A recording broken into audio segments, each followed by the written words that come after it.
자, 오늘 함께 나눌 하나님의 말씀, 복음 시리즈 4번째 시간입니다. 지난주에 우리가 복음에 대한 그 합당한 결과가 뭐라고 나눴었죠? 바로 내 삶의 변화라고 했습니다.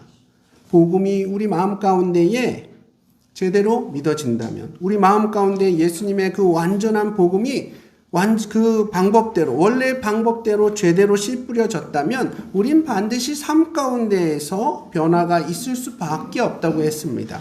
그리고 복음으로 인한 진정한 변화는 그저 단순히 내 상황과 조건이 변하는 게 아니라 내 삶의 주인이 바뀌었는지, 그리고 내 사랑의 대상이 바뀌었는지, 그리고 복음으로 결론 내어진 내 삶 속에 진정한 자유함과 기쁨이 있는지, 이 세 가지 질문을 통해서 우리 자신이 복음으로 진정으로 변화되었는지 알 수 있다고 함께 나누었습니다. 자, 늘 말씀을 드리는 거지만 하나님께서 우리에게 완전한 복음을 주셨죠. 그래서 저와 우리 성도님들의 가장 큰 바람이 있다면 주님이 주신 이 복음을 우리가 삶 속에서 충분히 온전히 누리길 원하실 거라고 저는 생각합니다. 여러분 맞으십니까? 그 복음, 여러분들 마음 가운데 있는 복음을 100% 온전히 누리기를 원하십니까? 생각보다 아멘이 작은데요. 오전에는 엄청 컸는데 여러분 지실 수 없습니다. 네, 여러분 마음 가운데 복음을 100% 누리기를 원하십니까? 아멘. 네. 그럼 우리가 어떻게 해야 완전한 복음을 우리가 온전히 누릴 수 있을까요? 그냥 열심히 교회 다니고 지체들과 열심히 교제하다 보면 어느 순간 누리는 게 복음이 되는 건가요? 아니면 교회에 헌신 많이 하고 성령 충만해져서 은혜 누리고 살면 그게 완전한 복음을 누리는 모습일까요? 물론 맞습니다. 이런 모습도 복음을 누리고 있는 모습이죠. 그런데 이런 모습들을 관통하고 있는 가장 핵심은 뭐냐?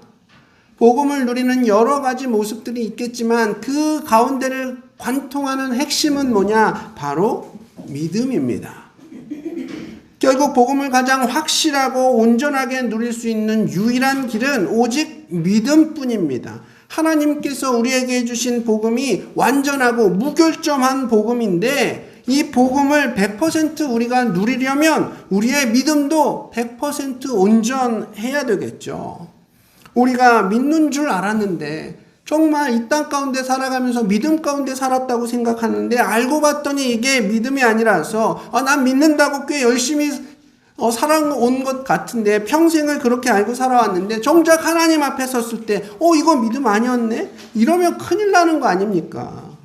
그래서 우리는 믿음이 무엇인지 제대로 알아야 되는 겁니다. 오늘 복음 시리즈 4번째 시간에는 그래서 믿음이란 무엇인가? 라는 제목으로 여러분들과 함께 말씀 나눠보기를 원합니다. 먼저 말씀 한 구절 읽고 시작해 보기를 원하는데요. 히브리서 11장 1절에서 2절 말씀입니다. 히브리서 11장 1절에서 2절 말씀입니다.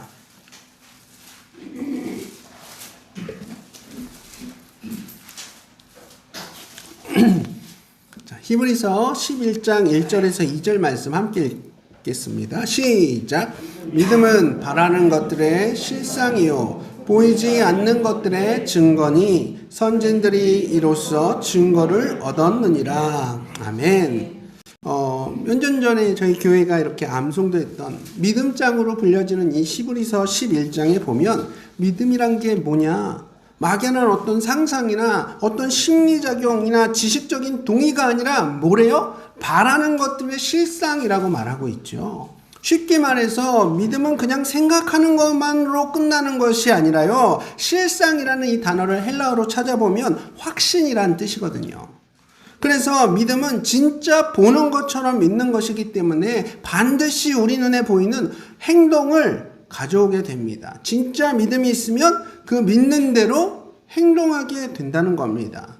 결국 믿음은 뭐냐 하면 내 믿음의 대상이신 예수님께 내 자신을 기꺼이 내어드릴 수 있을 정도로 믿는 것, 나를 움직일 수 있을 정도로 믿는 것이 진짜 믿음인 겁니다. 다시요. 진짜 믿음은 뭐다? 나를 움직일 수 있을 정도로 믿는 것, 행동할 수 있을 정도로 믿는 것. 그래서 예전에 저희 학생부, 청년부 같이 예배 드릴 때에 맨날 설교 전에 외쳤던 게 뭐냐 하면 구호가 있습니다. 믿음은 하면 학생들, 청년들이 확신이고 그리고 확신하면 행동하라 뭐 이런 거 왜 썼거든요. 여기서도 한번 해볼까요? 제가 믿음은 하면 여러분 확신이고 그리고 확신하면 행동하라 이렇게 하시면 됩니다. 여러분은 그러니까 확신이고 행동하라 요거만 기억하시면 돼요. 하실 수 있겠어요? 네. 오전에는 엄청 잘했습니다. 이렇게 맨날 비교를 해야 네, 최선을 다하시는 것 같아가지고 한번 해보겠습니다. 믿음은 확신이고 확신하면 행동하라. 이거 좋습니다. 네, 더 좋은 것 같아요. 네. 그러나 이 믿음에 대한 많은 사람들이 심지어는 이 교회 안에 있는 성도들도 이 믿음에 대한 어떤 오해가 있습니다.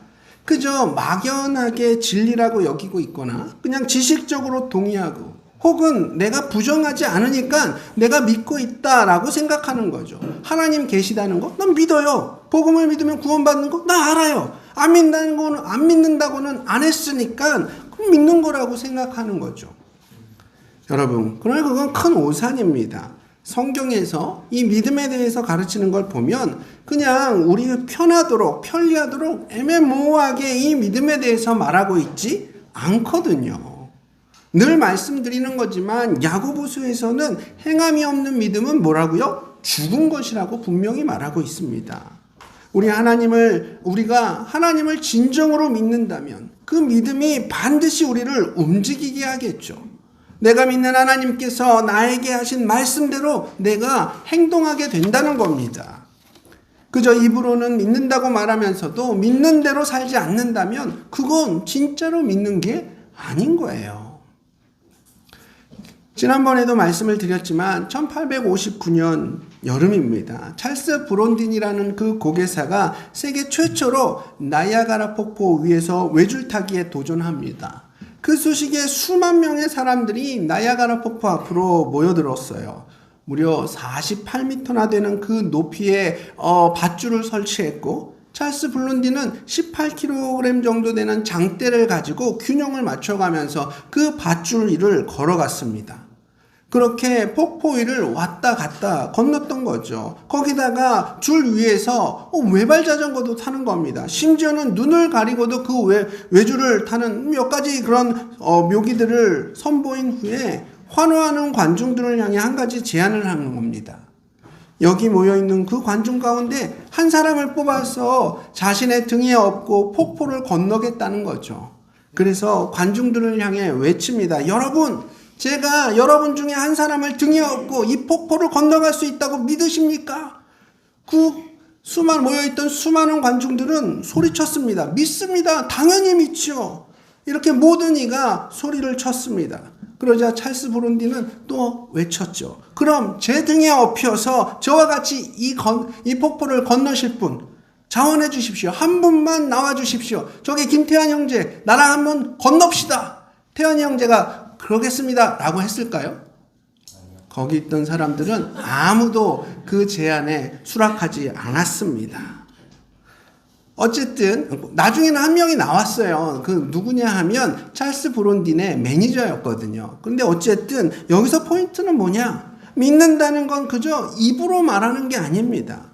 행동으로 자신이 믿는 그대로 행하는 것이 진짜 믿음인 겁니다. 찰스 브론딘의 그 외줄 타기 고개를 바라보면서 수많은 사람들이 그를 믿는다고 외쳤지만 정작 그의 등에 업혀 외줄을 함께 타기 위해 나오지 않았던 그 수많은 사람들은 과연 찰스 브론딘을 진짜로 믿었던 걸까요? 그들의 믿음이 진짜 믿음이었을까요? 혹시 우리가 복음을 믿는다고 말은 하는데 결코 그 진리에 우리 몸을 맡기지 못하면서도 난 믿고 있다고 이렇게 여기면서 은근슬쩍 그냥 넘어가려고 하지는 않습니까? 지식적인 동의나 어떤 소망에 대한 그런 바람의 의지, 그런 희망사항은 결코 믿음이 아닌 겁니다. 여러분 반드시 기억하십시오. 우리 자신을 움직일 수 없는 믿음은 믿음이 아닌 거예요. 자, 그렇다면 우리 자신을 움직일 수 있게 한다면 그건 무조건 올바른 믿음이 되는 걸까요? 올바른 믿음은 나의 행함이 동반되는지도 중요하지만 그 믿음의 대상 역시 너무너무 중요합니다. 어쩌면 그 믿음의 대상이 더 중요한 걸지도 모르겠습니다. 이번에는 우리가 무엇을 믿을 것인가에 대해서 한번 나눠보기를 원해요. 자, 사실 믿음이라는 건 기독교만의 용어가 아닙니다. 우리의 일상 속에서도 흔히 사용되는 개념이에요. 알게 모르게 이 믿음이라는 개념이 진짜 많이 사용되고 있습니다. 지금 여기 계신 우리 성도님들, 이 건물에 대한 안전성에 대한 믿음이 있으니까 여기 지금 계신 거지 않습니까? 아니 지금 앉아있는데 막 벽에 금이 쫙쫙 가고 막 콘크리트 잔해가 막 떨어지고 있다면 여기 앉아서 예배 드리실 분이 과연 몇 분이나 계시겠습니까? 다 안전을 보장받기 위해서 다 나가시지 않겠어요? 저희 교회 얼마 전에 바자회가 정말 주님의 은혜 가운데 잘 마쳤는데 그때 팔았던 야채들 그리고 반찬들 거기서 막 썩은 야채들이 나오고 잼도 팔았는데 막 설탕 덩어리고 이러면은 그 분들이 다시 저희 바자회에 오시겠습니까? 지난 바자회를 통해서 여기 물건이 너무 좋네. 정말 깔끔하고 또 정말 딸기도 많이 들어간 딸기잼을 팔고 있네. 이런 믿음과 신뢰가 있으니까 매년 저희 바자회를 찾아오시는 손님들이 있는 거겠죠. 이렇게 우리는 일상 속에서 우리가 인지하지 못하는 그 순간에도 수많은 믿음을 갖고 그 믿음대로 살아가고 있습니다. 그럼 복음은 오직 믿음을 통해서 누릴 수 있는 건데 우리 모두에게는 이런 믿음이 있으니 우리 모두가 복음을 누릴 수 있는 걸까요? 당연히 그건 아닙니다. 복음을 누릴 수 있는 믿음은 따로 있는 거예요. 그래서 중요한 건 바로 우리가 무엇을 믿느냐 이것이 중요한 겁니다. 우리 믿음의 방향성이 너무너무 중요한 거예요. 처음에도 말씀을 드렸지만 우리가 무언가 믿는다고 할 때 그 믿음은 반드시 우리를 움직인다고 했습니다. 진짜 믿는다면 우리를 움직이게 해요. 그러나 우리를 움직인다고 해서 그것이 다 성경에서 말하는 올바른 믿음은 아니라는 겁니다. 복음을 누리게 하는 믿음이 아니라는 거예요. 대상에 상관없이 그저 내 믿음이 진짜라면 그 믿음은 내 자신을 움직이게 하겠지만 나를 움직이는 믿음이라고 해서 다 복음을 누릴 수 있는 진짜 믿음은 아니라는 거예요. 기본적으로 행동을 동반하는 믿음에는 두 가지가 있습니다. 하나는 자기 확신이라는 믿음이 있고 나머지 하나는 진리를 믿는 믿음, 이렇게 두 가지가 있습니다.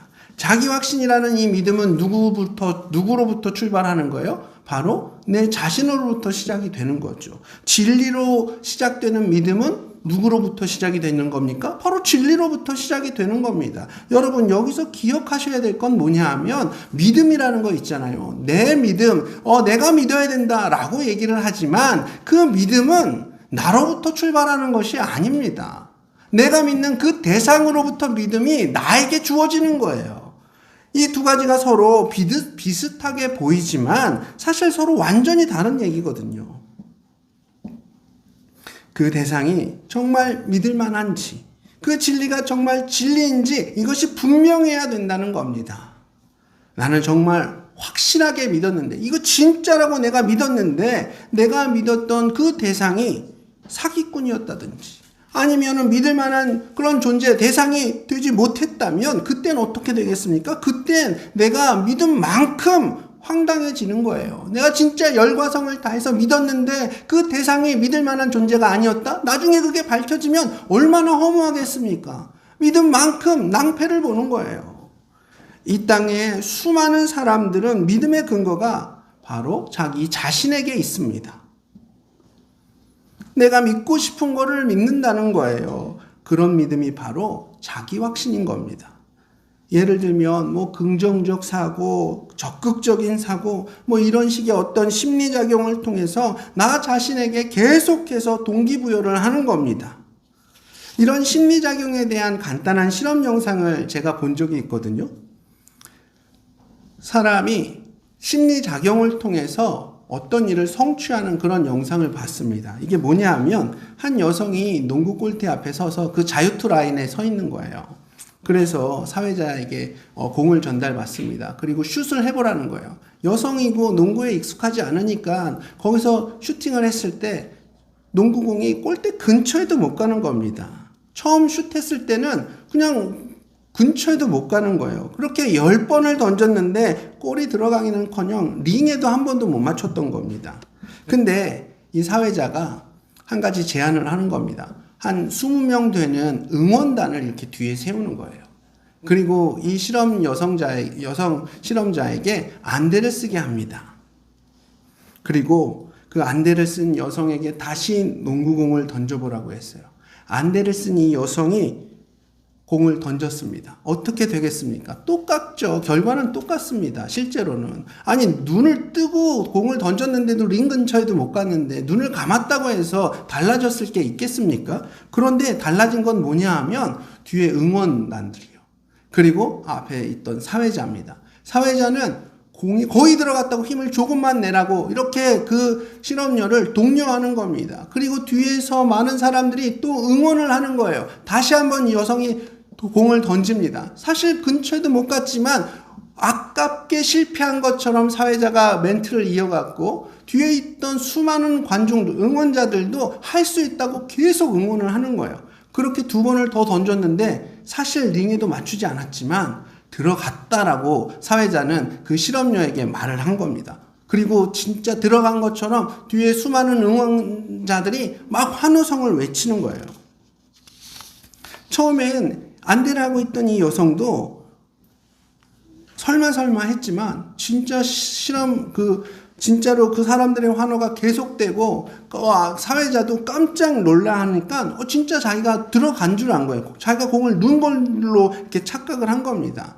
이때 이제 안대를 벗게 했고 다시 한번 자유투 라인에서 공을 던지게 합니다. 근데 실제로 근처에도 가지도 못했던 공이 이번에는 링을 딱 걸리게 되는 거예요.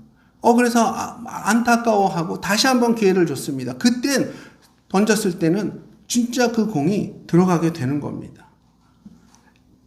이런 식의 자기 확신만으로도 실제 우리 삶에는 어떤 긍정적인 효과가 나타나기도 합니다. 자기 확신으로 인해서 게을렀던 사람이 부지런해지기도 하고 자기가 세운 목표를 하나씩 달성하면서 더 큰 목표도 이루게 되는 거죠. 그러나 이런 자기 확신의 근거는 결국 어디에 있는 거죠? 자기 자신에게 있는 겁니다. 근데 여러분, 내 자신에 대해서는 여러분 너무 잘 알지 않습니까? 우리는 너무나도 쉽게 무너지고 쉽게 상처받고 그러는 연약한 존재들입니다. 우리는 너무나도 쉽게 변하는 존재입니다. 오늘 아침에 이랬다가 저녁 때 그 마음이 쉽게 하루에 12번도 우리의 마음은 바뀝니다. 무엇보다 우리는 죄로 물들어 있는 존재들입니다. 결코 믿을 수 없는 존재죠.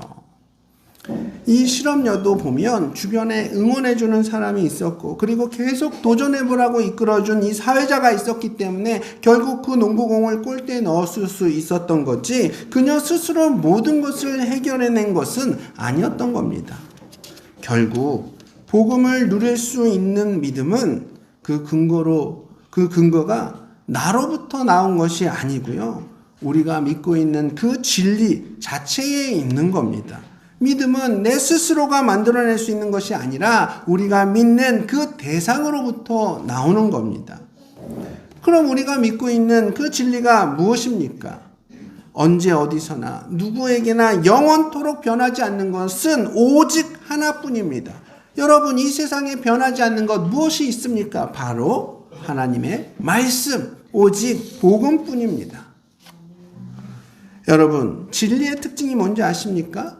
진리는 허구나 우리의 망상이나 상상 속에 있는 것이 아닙니다. 실제로 존재하는 것입니다. 그리고 또 어떤 시대와 문화, 삶의 방식에 따라 다르게 적용되는 것이 아니라 영원히 변하지 않는 것이죠. 한국 사람에겐 통하는데 미국 사람에게 통하지 않는 건 그건 진리가 아닙니다. 옛날에는 통했는데 지금은 통하지 않는 것 그건 진리가 아닙니다. 부자들에게, 남성들에겐 통하는데 가난한 사람들 혹은 여성들에겐 통하지 않는 것, 그건 진리가 아닙니다. 그리고 이 진리를 믿는 믿음은 반드시 그 결과들을 삶 가운데에서 경험하게 되는 거예요. 실제 존재하는 겁니다. 진리인 이 하나님의 말씀, 그 영원한 하나님의 약속을 믿으면 그 약속이 성취되는 것을 우리는 반드시 경험하게 되는 것처럼 말입니다. 우리 성도님들은 진리인 하나님의 말씀을, 이 복된 소식, 복음을 삶 속에서 진정으로 경험하고 계십니까? 그래서 복음을 살아낸다는 게 이렇게 중요한 겁니다. 여러분, 복음을 살아내야 복음이 내 삶 속에 실제가 되고, 복음이 내 삶 속에 실제가 돼야 그것을 진리로 우리가 받아들이게 되는 것입니다. 다시 한번요. 복음을 살아내야 이 복음이 내 삶 가운데 실제가 되고, 복음이 실제가 되어야 그것을 우리가 진리로 받아들이게 되는 겁니다. 저와 우리 성도님들의 믿음은 연약합니다. 늘 변화무쌍합니다. 그래서 내 자신이 아니라 이 진리 자체에 근거하는 올바른 믿음으로 세워져야 하는 겁니다. 진리 자체를 근거로 삼아야 된다는 거예요. 이 믿음을 통해서 주님의 뜻과 또 주님의 약속이 우리 각자의 삶 가운데에서 이루어지는 것을 경험하는 복된 성도의 삶을 살아가시기를 주님의 이름으로 축복합니다. 자, 이제 마지막으로 이 믿음의 원리에 대해서 함께 나눠보기를 원하는데요. 자, 천국을 한번 예로 들어보겠습니다. 여러분 천국 보셨습니까? 못 보셨죠? 혹시 천국을 봤다고 하는 주변에 계신 분들 만나본 적 있으십니까? 그런 분들 조심하셔야 됩니다. 그런 분들 일단 피하셔야 돼요. 우리 가운데 천국을 실제로 본 사람 아무도 없습니다. 근데 천국이 있다는 사실 여러분 믿으십니까? 믿으시죠? 여기 계신 우리 성도님들 중에 천국의 실존에 대해서 믿지 않는 분 아무도 안 계실 겁니다. 그러니까 기억하십시오. 천국을 봤다고 하는 사람들은 조심하셔야 되지만 천국이 있다는 것은 여러분 믿으셔야 됩니다. 그렇죠? 이해하셨죠? 이거 헷갈리시면 안 됩니다. 천국 봤어? 봤는데? 봤다라고 하라고 배웠는데 그런 게 아니라 천국이 있다는 걸 우리가 믿지만 천국을 보지는 못했던 겁니다. 자, 일단 믿음은 뭐냐? 믿음은 보이지 않는 것을 보는 것처럼 믿는 게 바로 믿음이에요. 믿음은 뭐라고요? 보이지 않는 것을 실제로 보는 것처럼 믿는 게 믿음입니다. 사실 보이는 건 여러분 믿을 필요가 없는 겁니다. 그냥 느끼고 만져보면 되는 거죠. 이거는 믿음이 아니라 뭐예요? 확인입니다. 그리고 방금 전에 진짜 믿음은 그 근거가 중요하다고 말씀을 드렸었잖아요. 그 근거가 내 자신이냐, 진리 그 자체냐, 그 믿음의 근거가 중요하다고 말씀드렸습니다. 천국에 대해서 그러니까 내 판단과 내 사고를 통해서 천국이 진짜 있는 거네 이렇게 증명해내고 그 결론을 통해서 천국을 믿는 거라면 그 믿음의 증거는 뭐예요? 내 자신이 되는 거 아닙니까? 내 이성이 되는 거죠.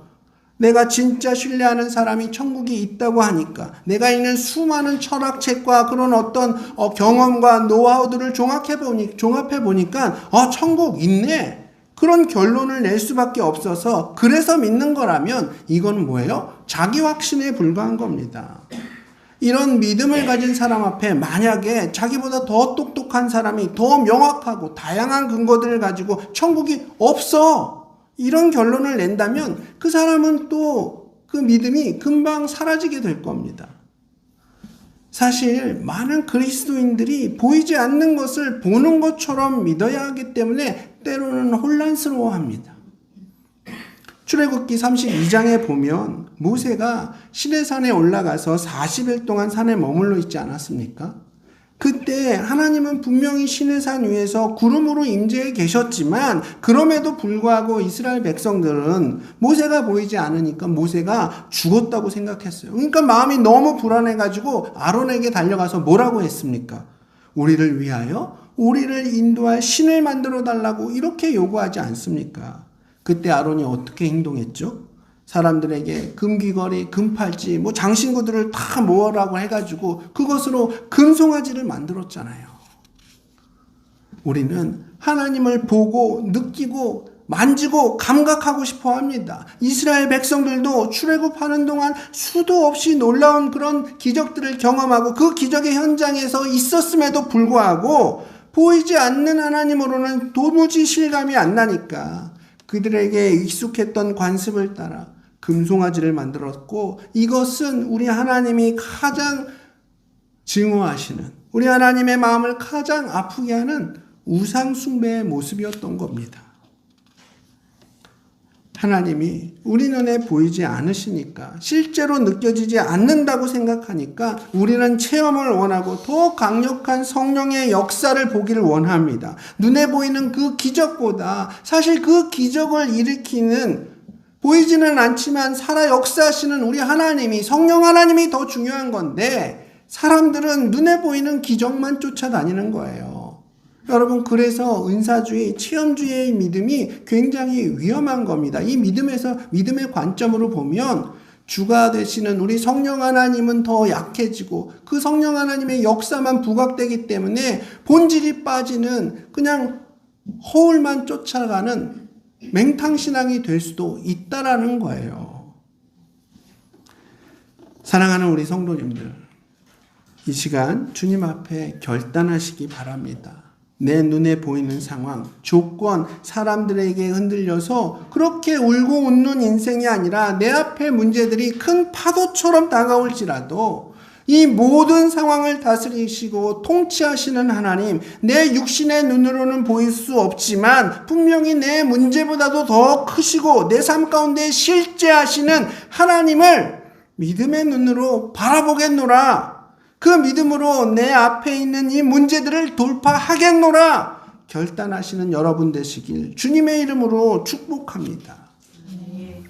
우리 믿음의 선배 아브라함이 고국을 떠나서 낯선 선교지에서 생을 마감한 수많은 선교사님들이, 기독교 역사 가운데 비참하게 최후를 맞이한 그 피 흘린 순교자들이, 그리고 우리 주변에서 그저 말없이 낮은 자리에서 꾸준히 교회에서 헌신하는 우리의 지체들이, 그분들이 주님 앞에서 그렇게 신실한 삶을 살 수 있었던 건 어떤 특별한 능력이 있고 그분들에게는 어떤 특별한 사랑이 있고 특별한 비전이 있어서 그랬던 게 아닙니다. 중요한 것은 보이지 않는 실제를 믿는 믿음인 거죠. 하나님께서는 우리에게 주신 그 가장 귀한 선물, 이 복음을 온전하게 누릴 수 있는 길은 뭐예요? 오직 믿음뿐입니다. 오직 믿음으로만 우리는 그 복음을 온전히 누릴 수 있는 겁니다. 그렇습니다. 우리의 믿음 생활이라는 게 뭡니까? 결국 하나님의 약속을 믿는 거예요. 믿음이 없이는 아무것도 이룰 수 없다는 것을 여러분 반드시 기억하시고, 그 믿음의 눈으로 바라본다면 하나님이 주시는 그 놀랍고 신령한 그 하늘의 복을, 진짜 복음을 온전히 누리실 수 있게 되는 겁니다. 자, 오늘 나눈 말씀들을 한번 정리하고 또 마치기를 원하는데요. 여러분 기억하십시오. 나를 움직일 수 없는 믿음은 뭐라고요? 결코 믿음이 아니라고 했습니다. 그리고 복음을 온전히 누릴 수 있는 유일한 방법 뭐라고요? 믿음입니다. 일단 믿음은 내가 그냥 부정하지 않는다고 해서, 혹은 지식적으로만 알고 있다고 해서 그게 진짜 믿음이 아닙니다. 나 복음 알아. 나 하나님 계신 거 알아. 단순히 이 정도를 가지고 믿음이라고 할 수 없다는 거예요. 그래서 진짜 믿음은 뭐냐? 내가 믿는 대로 행동하게 합니다. 내 행동을 수반합니다. 행함이 없는 믿음은 죽은 것이라고 했습니다. 그래서 진짜 믿는다면 내가 믿는 바대로 행동하게 됩니다. 물론 행함이 있다고 해서 그것이 복음을 누릴 수 있는 온전한 믿음, 진짜 믿음이냐? 행함도 중요하다고 했지만 그 믿음의 대상, 그 믿음의 방향이 더 중요하다고 말씀을 드렸습니다. 믿음의 근거는 내 자신이 아니라 뭐라고요? 오직 진리 되신 하나님의 말씀인 겁니다. 그 말씀에 대한 행함이 있는 진짜 그 복음으로 온전히, 그 진짜 믿음으로 복음을 온전히 누리시는 저와 여기 계신 우리 모든 성도님들 되시기를 축복하며 오늘 말씀을 마치도록 하겠습니다.